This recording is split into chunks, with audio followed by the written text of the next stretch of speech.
السلام عليكم ورحمة الله وبركاته. ازيكم عاملين ايه؟ يا رب تكونوا بخير. كل سنة وانتم طيبين. عيد سعيد علينا كلنا يا رب. ده رب دايما نبقى مبسوطين ومتهنين في حياتنا. بتأسف جدا على الغياب الطويل. انا غبت من قبل العيد تقريبا باسبوع. اخر فيديو كنت منزلاه ليلة العيد. بس بجد من يومها والله حصل ظروف كده وما كنتش عارفة اطلع لكم. بنتي بس خدت الدور الميكروب اللي هو كان ماشي وكانت علقت فيه محاليل، فما حبيتش اطلع. يعني احنا دايما عايزين نبقى مع بعض ومبسوطين دايما يا رب، ما يخشش اي حاجة وحشة. هو كان دور تعب تقيل قوي وجديد خالص، فما حبيتش اظهر معاكم، وانا كمان خدت العدوى منها. ففعلا ما كنتش قادرة خالص. فعلا ما كنتش قادرة أصور فعلا، مع إنه والله كان نفسي أبقى معاكم في العيد، كان نفسي أوريكم أجواء عندنا برضو في العيد، بس ما عرفتش خالص. فدايما يا رب أبقى أصور لكم الحاجة الإيجابية بس اللي تبسطكم مش أكتر. عايزين دايما نبقى مع بعض مبسوطين. يا رب دايما تبقوا مبسوطين. كل سنة وانتم طيبين. يلا بقى هنتكلم النهاردة عن طريقة جديدة للبيتزا هتطلع معاكم، يعني لو حابين تبقى زي الكيكة هتبقى زي الكيكة بالظبط. طريقة جديدة وسهلة. وارجع اقول يا جماعة متشكرة جدا لكل اللي دخل وعمل اشتراك وكتب لي تعليق. يا رب دايما ابقى عند حسن ظنه، وبفرح جدا قوي قوي اول ما بشوف تعليق في عز تعب، وما كنت بشوف التعليق ببقى كنت فرحانة قوي قوي. فبشكركم جدا من قلبي. يلا بوريكم بقى سر البيتزا هتطلع معاكم. طعمها احلى ما تشتروها من بره. طعمها جميل جدا جدا. يلا نشوف المقادير اللي هنحتاجها مع بعض. هنا احتاجنا مع بعض كيلو من الدقيق. هو يعتبر يعني براحتكم اي نوع للدقيق، بس يفضل ان يكون دقيق للمعجنات. ومعانا هنا كوبايه من الميه تكون دافيه، ومعانا بيضه، ومعانا ربع كوبايه من الزيت صغيره، ومعانا هنا 3 معالق من اللبن البودر، ومعانا هنا معلقة كبيرة من السكر، ومعلقة صغيرة خالص من الملح، ومعانا هنا كيس خميرة فورية. الكيس ده بمعادل تقريبا 3 معلقتين من الخميرة. فدول المقادير اللي احنا هنحتاجها مع بعض. يلا بقى هنبدأ نشوف ايه، وخليكم معانا لاخر الفيديو، لان بجد هتشوفوا طريقة بيتزا هتعجبكم جميلة قوي قوي. مش ناشفة كده ورفيعة. لما بتكون رفيعة معانا بتبقى ناشفة، انما لما بتكون هشه معانا وقلبها من جوه مفتح فبتدينا طعم احسن، بتفضلوا تاكلوا وتحسوا ان انتوا بتاكلوش حاجه اصلا، فغير ما بتكون مكتومه. فيلا بقى نشوف مع بعض هنبدا نعملها ازاي. هنا هنبدا نحط مع بعض كده الخميره. طبعا احنا مش هنحتاج نعمل تيست للخميره، لان مادام الخميره بتاعتنا احنا متاكدين من التاريخ بتاعها، فمش هنحتاج نعمل لها تيست.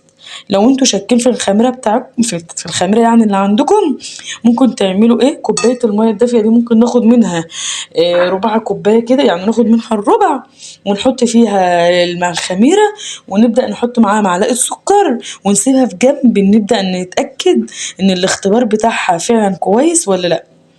هنا هنقلب الخميره كويس قوي في الدقيق، وهنبدا نزود معاها معلقه السكر ونطره الملح. مش هنكتر ملح. احنا هنا بنحط السكر عشان خاطر يظبط لنا اللون بتاعها. وهنبدأ نقلب المواد الجافة كويس مع بعضها. احنا كمان نسينا اللبن البودر. اللبن البودر طبعا لو ما عندكوش لبن بودر ممكن تستغنوا عنه بلبن العادي. لو ما عندكوش لبن بودر ممكن تستغنوا عنه طبعا وتحطوا اللبن العادي بتاعنا الحليب. نبدأ نقلبهم قوي مع بعض. هنا دول 3 معالق من اللبن البودر كده. خلاص اهو هنقلبهم. احنا طبعا هنا مش محتاجين ان احنا نحافظ على الهواء اللي دخل في الدقيق زي الكيك، لا احنا هنا عادي هنقلب فيها خالص لحد ما نحس ان المواد الجافة اختلطت كلها مع بعضها. ويلا بقى هنا مش هنحتاج المعلقة، وهنبدأ بقى نحط مع بعض، هنزود مع بعض البيضة واللبن.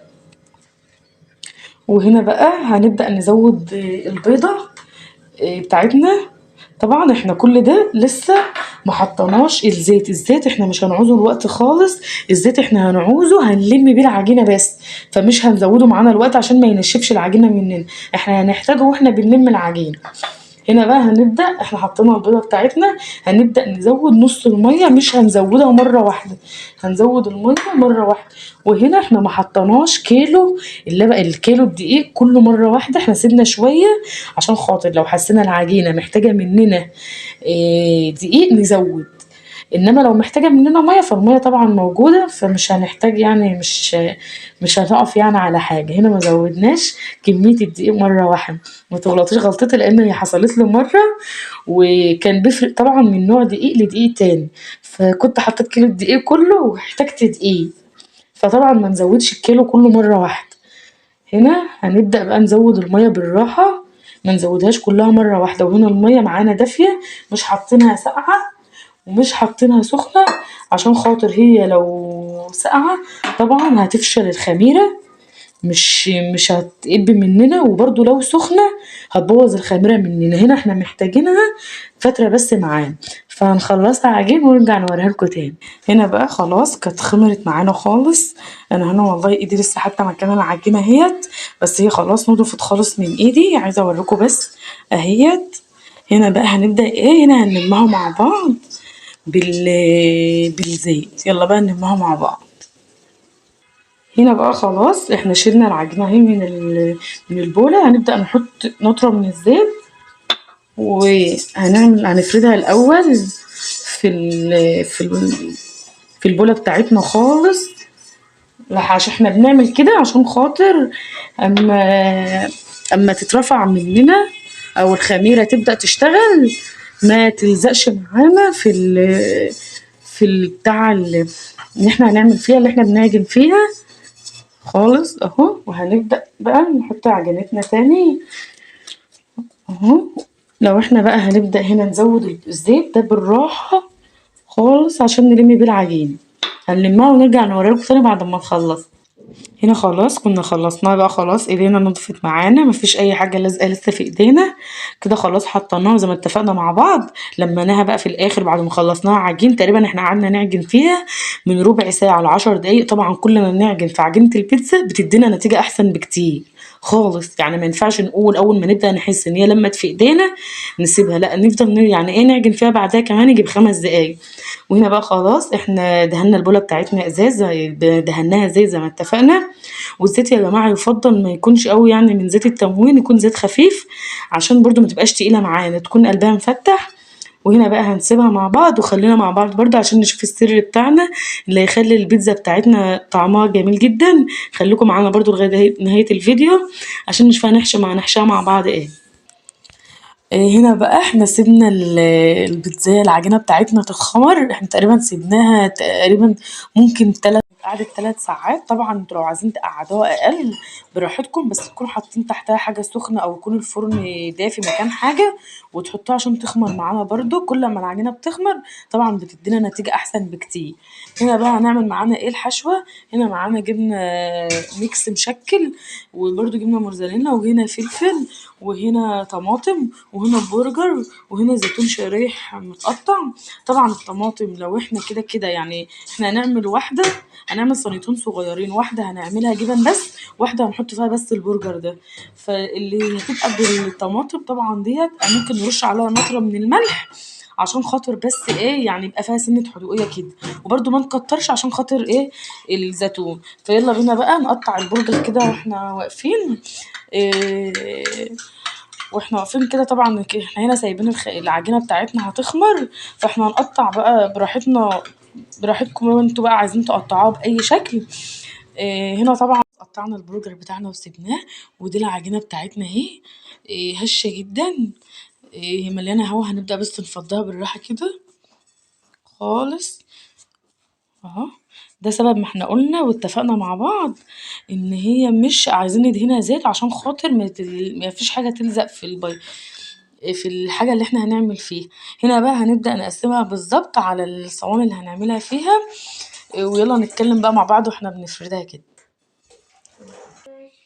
هنا بقى جبنا الصينية اللي هنعمل فيها وهنبدأ ندهنها كده بالراحة نطرة صغيرة خالص من الزيت، وهنبدأ بقى نفرد العجينة بتاعتنا خالص فيه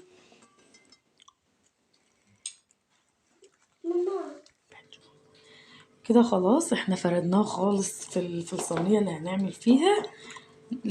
يعني لازم ناخد كده من جوه لبره، احنا هنبقى حابين ان من الطروف تكون سميكة شوية عن من النص. وهنا خلاص فردناها خلاص اهو، سويناها كلها مع بعضها، لازم نتأكد ان هما متساويين. الطروف كلها اهو. هنا بقى هنعمل ايه اللي هيخلي البيتزا بتاعتنا جميله قوي قوي قوي. مش هندهنها صلصه البيتزا زي ما بيتعمل، يعني طبيعي طبعا بتبقى حلوه وجميله، بس انا بتكلم اللي مش بيحب البيتزا، مش اللي بيحب الصلصه واللي مش بيحب الكاتشب. هنعمل ايه؟ هنجيب هنا ديت زبده، هنجيبها وهنحطها كده على الوش قبل ما نحط الطماطم او اي حاجه احنا هنحطها كده على الوش، بس هتفرق معانا خالص يا جماعه في الطعم، والله بتديكوا طعم جميل جدا، وبتبقى خفيفة وبتدي لون حلو، أحلى من أحلى من الصلصة وأحلى من الكاتشب نفسه. احنا طبعا لو عايزين نرجع نحط كاتشب طبعا عادي، بس أنا بتكلم اللي مش بيحب الكاتشب.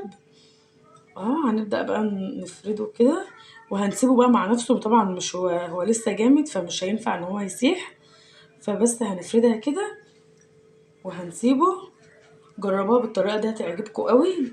وهنا بقى هنبدأ نحط الفلفل معانا كده، هنرصه واحدة واحدة.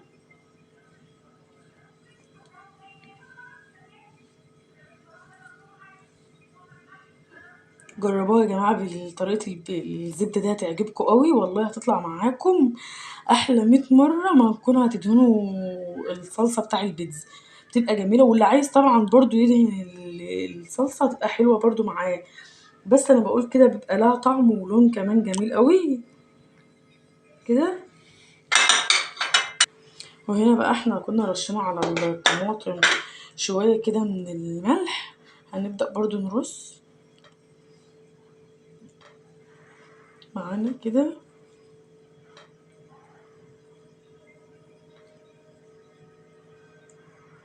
وهنبدأ نحط كمان البرجر. طبعا البرجر احنا مش عايزينه يبقى على الوش عشان خاطر ما ينشفش من النار، عايزينه يبقى تحت كده عشان برضو ما ينشفش، لما ينشف ما يبقاش له طعم، فاحنا عايزين نحطها كده.